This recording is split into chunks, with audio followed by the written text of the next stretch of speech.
नमस्कार, उत्तराखंड समाचार में आपका स्वागत है। मैं प्रियम शंकर झा। सबसे पहले मुख्य समाचार।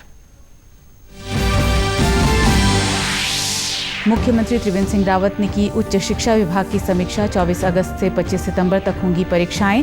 25 अक्टूबर तक घोषित होगा परिणाम। डिग्री कॉलेजों में लगेंगे सोलर पैनल और इंटरनेट कनेक्टिविटी। ऋषिकेश एम्स में बच्चों में जन्मजात आनुवांशिक दिमागी बीमारियों का होगा इलाज। चाइल्ड न्यूरोलॉजी विभाग की शुरुआत। मेडिकल टूरिज्म को दिया जाएगा बढ़ावा। कोरोना मुक्त हुआ बागेश्वर जिला। अस्पताल में भर्ती कोरोना के अंतिम मरीज को मिली छुट्टी। जिले में 93 लोग पाए गए थे कोरोना पॉजिटिव।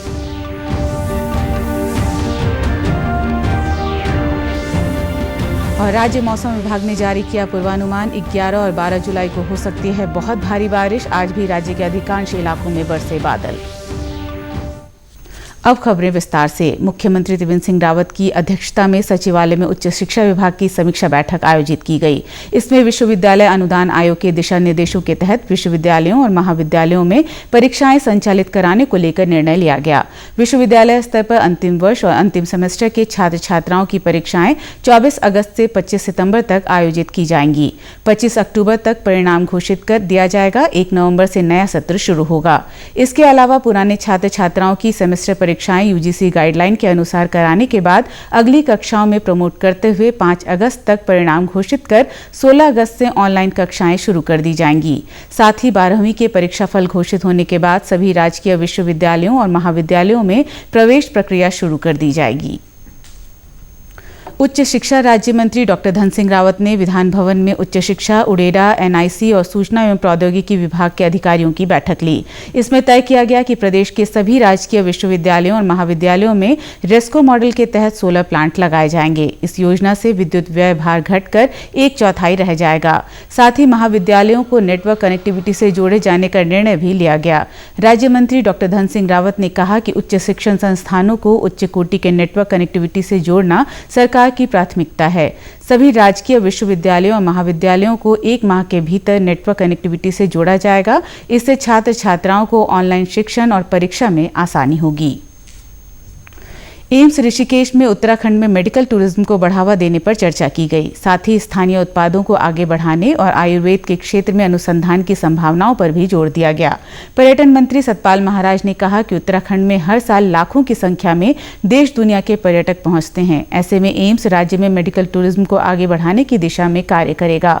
एम्स निदेशक प्रोफेसर रविकांत ने बताया कि ऐसा करने से क्षेत्र में टूरिज्म को और अधिक बढ़ावा मिलेगा। पर्यटन मंत्री सतपाल महाराज ने कहा कि राज्य सरकार इस विषय पर एम्स के साथ मिलकर एक सेमिनार आयोजित कराएगी, जिसमें राज्य में मेडिकल टूरिज्म को बढ़ावा देने की संभावनाओं और आयुर्वेद के विकास के लिए खाका तैयार किया जाएगा। आज बहुत से मुद्दों पे बात हुई और मेडिकल टूरिज्म को आगे बढ़ाने के लिए बातचीत हुई है। और हमारे यहाँ जो जड़ी बूटियाँ होती हैं और हमारे यहाँ कैटरपिलर फंगस या सरगोम्पा होता है, उसके बारे में चर्चा हुई है। और माननीय यहाँ पर बताया गया कि भाई उस पर रिसर्च हो सकती है। तो हम चाहते हैं कि हम एक टूरिज्म का, मेडिकल टूरिज्म का एम्स को लेकर के और आयुर्वेदों को लेकर के और सभी को लेकर के एक सेमिनार होगा, तो इससे अमृत निकलेगा। और मैं समझता हूँ कि आगे इसमें काफ़ी कुछ हमें उपलब्धि हो। एम्स ऋषिकेश में बाल चिकित्सा विभाग में चाइल्ड न्यूरोलॉजी डिवीजन शुरू हो गया है। इसमें छोटे बच्चों में जन्मजात आनुवांशिक दिमागी बीमारियों का इलाज किया जाएगा। बच्चों में दिमागी बीमारी का इलाज करने वाला एम्स उत्तराखंड का पहला और देश का चौथा अस्पताल बन गया है। इस तरह की बीमारी के इलाज के लिए लोगों को दिल्ली और चंडीगढ़ जाना पड़ता था। न्यूरोलॉजी विभाग के विभागाध्यक्ष डॉक्टर इंद्र कुमार सहरावत ने बताया कि जिन बच्चों में मिर्गी रोग, माइग्रेन, दिमागी टीबी या जन्मजात आनुवांशिक दिमागी बीमारियों की शिकायत है, उनका इलाज अब एम्स में शुरू कर दिया गया है। उन्होंने बताया इससे छोटे बच्चों से लेकर 18 साल तक उम्र के बच्चों के इलाज की सुविधा उपलब्ध होगी।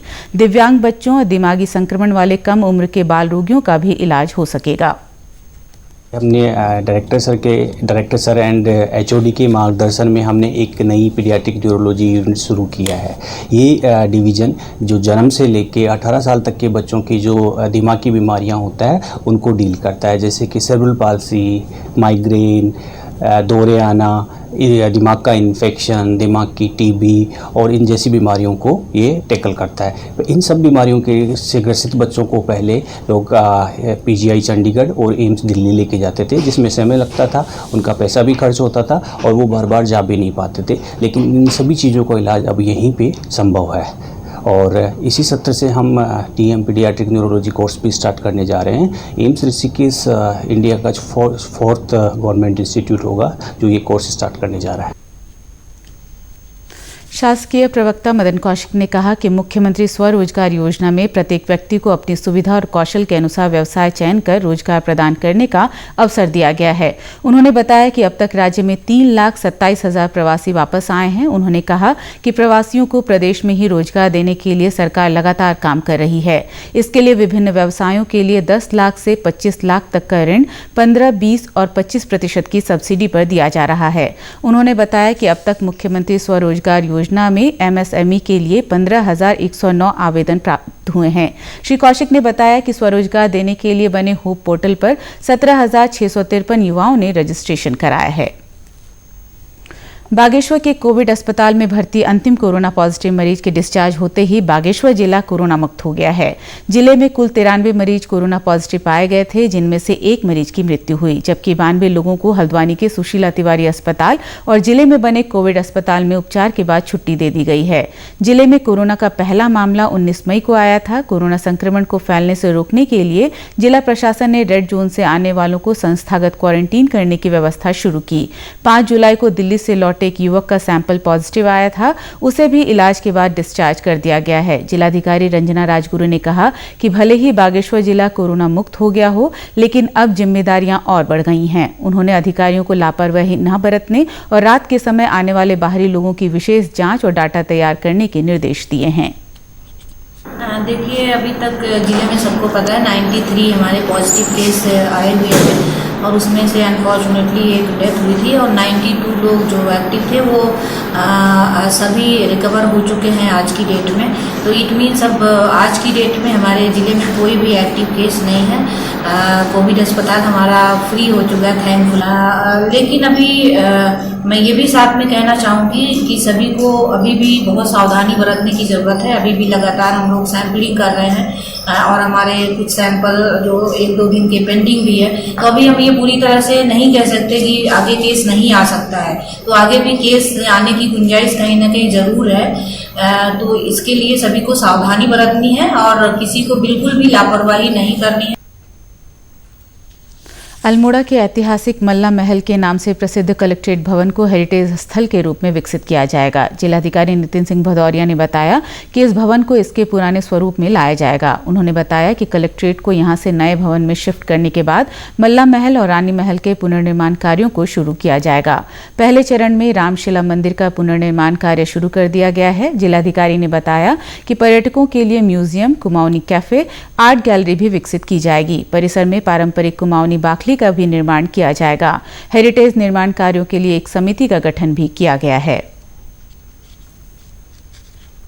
एक हमारा कलेक्ट्रेट का जो नया कलेक्ट्रेट का निर्माण चल रहा है, दूसरा हमारे ओल्ड कलेक्ट्रेट में रानी महल, मल्ला महल और जो हमारा टेम्पल कंपाउंड है उसको रेस्टोरेशन का हम लोग पूरा काम कर रहे हैं। तो इसमें हमारा रेस्टोरेशन में क्योंकि हमारा एक टाइम लिमिट भी बनी हुई है, तो उसको हम लोग जल्दी कराने के लिए हम लोगों ने एक समिति का गठन किया गया, जिसके अध्यक्ष माननीय कुमाऊं कमिश्नर साहब हैं। और उस के क्रम में हम लोगों ने इसको त्वरित गति प्रदान करने के लिए, उसके प्लान को फाइनलाइज करने के लिए आज बैठक रखी गई थी, जिसमें हम लोगों ने पूरे प्लान पे डिस्कशन किया और पूरे प्लान को फाइनलाइज किया।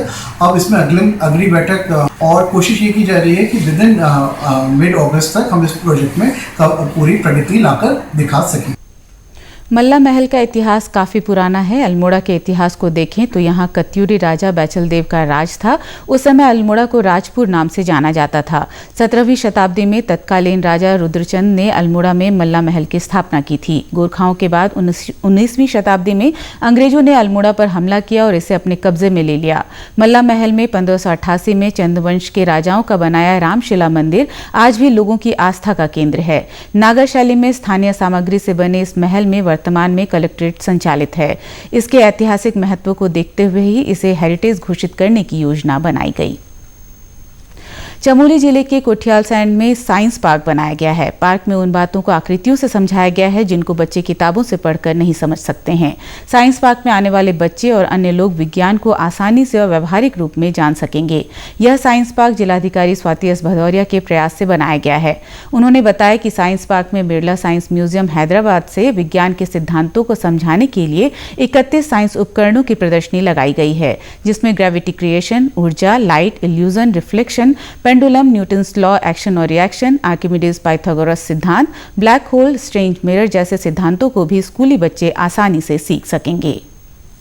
हमारा अम्बेडकर भवन नाम से एक भवन था जो कि आधा अधूरा पड़ा हुआ था बहुत सालों से, तो उसमें हम लोगों ने जिला योजना से पैसे लगाकर उसको साइंस पार्क के रूप में विकसित किया है। और उसमें काफ़ी सारे इक्विपमेंट्स हैं, जैसे बच्चे जो चीज़ स्कूल में कॉन्सेप्ट्स पढ़ते हैं और उसको प्रैक्टिकली कई बार वो नहीं समझ पाते हैं, तो यहाँ पे उस तरीके के जो हमारे साइंटिफिक प्रिंसिपल्स हैं, फॉर एग्जांपल न्यूटन्स लॉज हैं, हमारा पोटेंशियल काइनेटिक एनर्जी के कॉन्सेप्ट्स होते हैं, हमारे ऑप्टिक्स के होते हैं, mirror concave mirror convex mirrors के कॉन्सेप्ट होते हैं, न्यूटन्स डिस्क वगैरह के कॉन्सेप्ट होते हैं। तो उन सभी चीज़ों को वहाँ पे प्रैक्टिकली रखे गए हैं वहाँ पे, और बच्चों को करके दिखाया जाता है। एंड वहाँ पे उसके बारे में पूरा डिस्क्रिप्शन कौन सी प्रिंसिपल पे बेस्ड है, ये सभी कुछ वहाँ पे डिस्प्लेड भी है।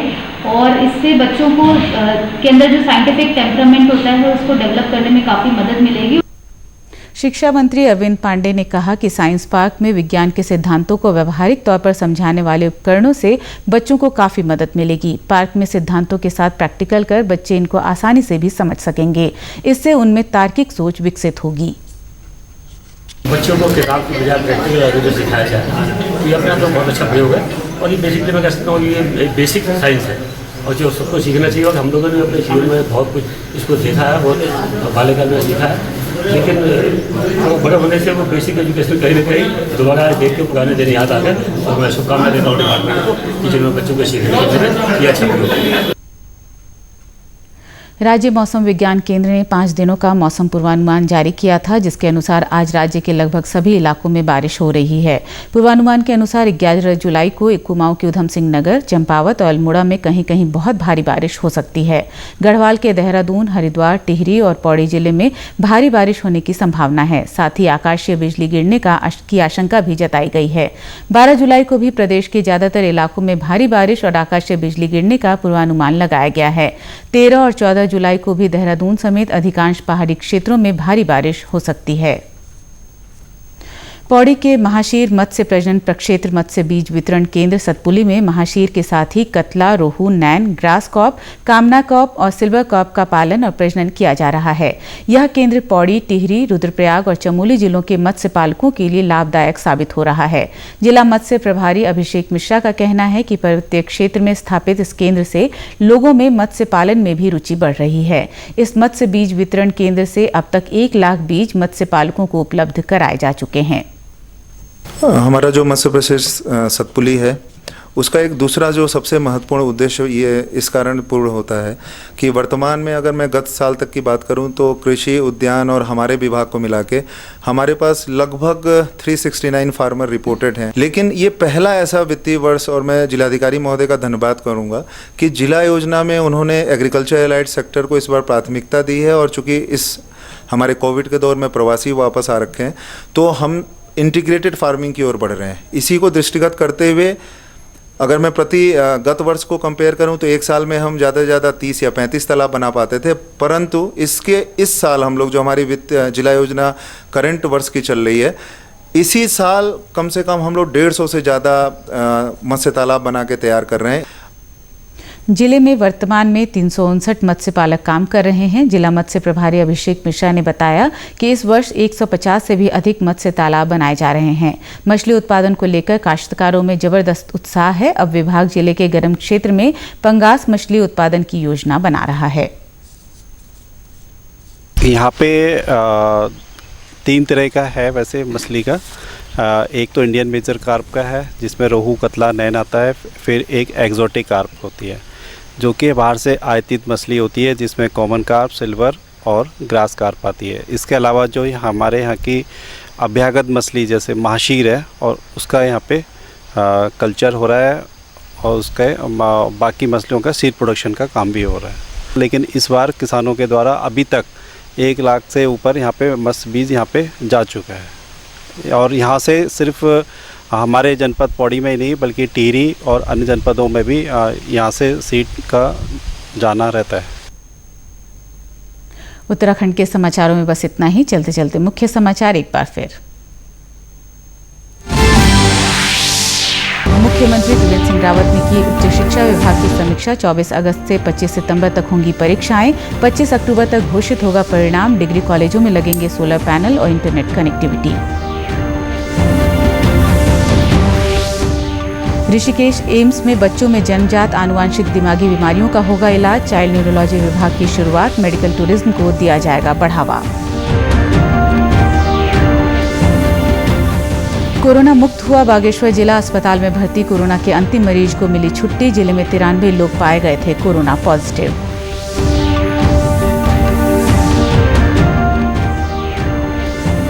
और राज्य मौसम विभाग ने जारी किया पूर्वानुमान। 11 और 12 जुलाई को हो सकती है बहुत भारी बारिश। आज भी राज्य के अधिकांश इलाकों में बरसे बादल। इसी के साथ समाचार समाप्त हुए। नमस्कार।